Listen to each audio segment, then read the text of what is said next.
Oprah Winfrey, From Poverty to Power Oprah, Gale.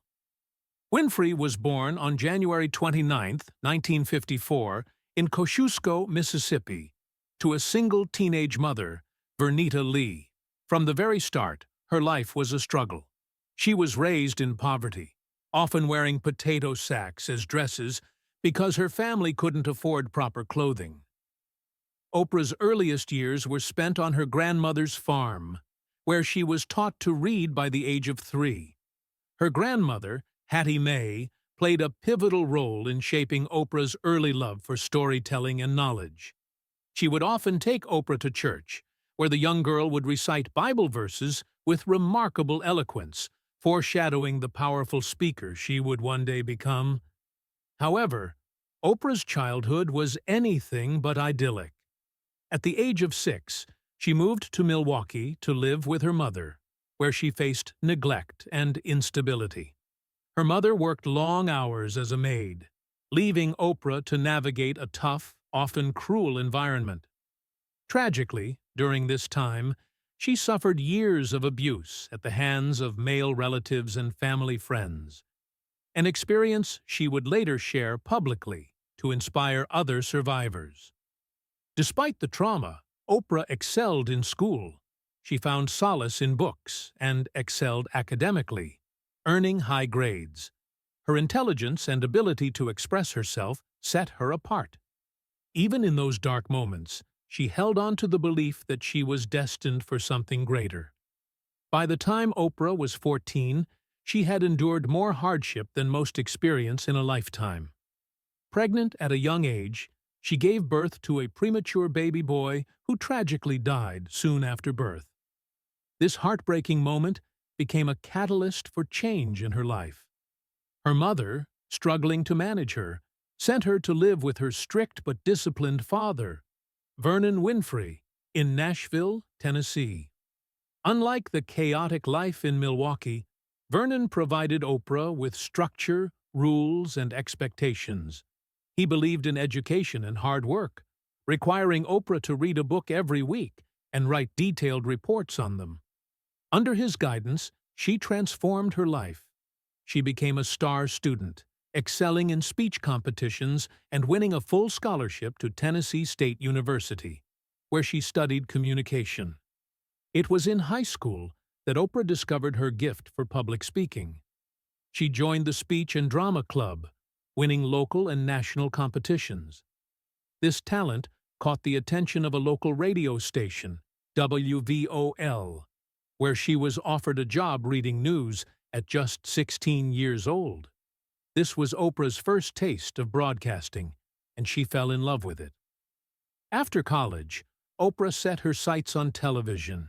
She became the first African-American female news anchor at WLAC-TV in Nashville, a groundbreaking achievement at the time. However, she soon realized that traditional news reporting wasn't her strength. Her emotional, compassionate approach didn't align with the detached style expected of newscasters. Determined to find her place, she moved to Baltimore in 1976 to co-anchor the evening news at WJZ-TV. However, she struggled in this role, as she was often reprimanded for showing too much emotion while reporting. Eventually, she was demoted to a lesser-known morning talk show called People Are Talking. What seemed like a setback turned out to be a blessing in disguise. Oprah flourished in this format. She connected with guests and audiences on a deep, emotional level, making people feel seen and heard. Her authenticity and charm made People Are Talking a local hit, and soon, bigger opportunities came knocking. In 1983, Oprah was offered a job in Chicago to host a struggling talk show called AM Chicago. When Oprah took over AM Chicago, it was trailing behind Phil Donahue's talk show in the ratings. However, within months, Oprah turned it into the #1 show in the city. Unlike traditional hosts, she didn't just interview guests, she engaged with them, empathized, and created an emotional connection with the audience. Her success caught the attention of legendary film critic Roger Ebert, who advised her to syndicate the show. In 1986, the Oprah Winfrey Show was born. The show tackled a range of issues: racism, child abuse, spirituality, and self-improvement. Unlike other talk shows of the time, which focused on scandal and shock value, Oprah's program had heart and depth. She championed everyday people and used her platform to spark important conversations. Over the next 25 years, the Oprah Winfrey Show became the most-watched talk show in television history. She won multiple Daytime Emmy Awards, interviewed some of the most influential figures in the world, including Barack Obama, Nelson Mandela, and Michael Jackson, and turned everyday guests into global sensations. Her ability to make people feel safe, understood, and valued set her apart from any other host in history. With success on television, Oprah expanded into entrepreneurship.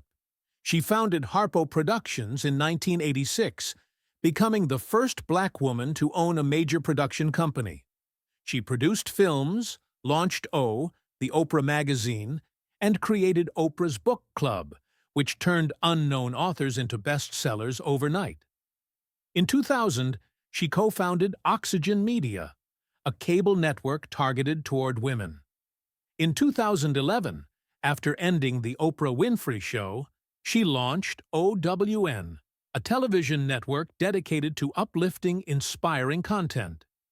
She also dived into philanthropy, donating hundreds of millions of dollars to education and opening the Oprah Winfrey Leadership Academy for girls in South Africa.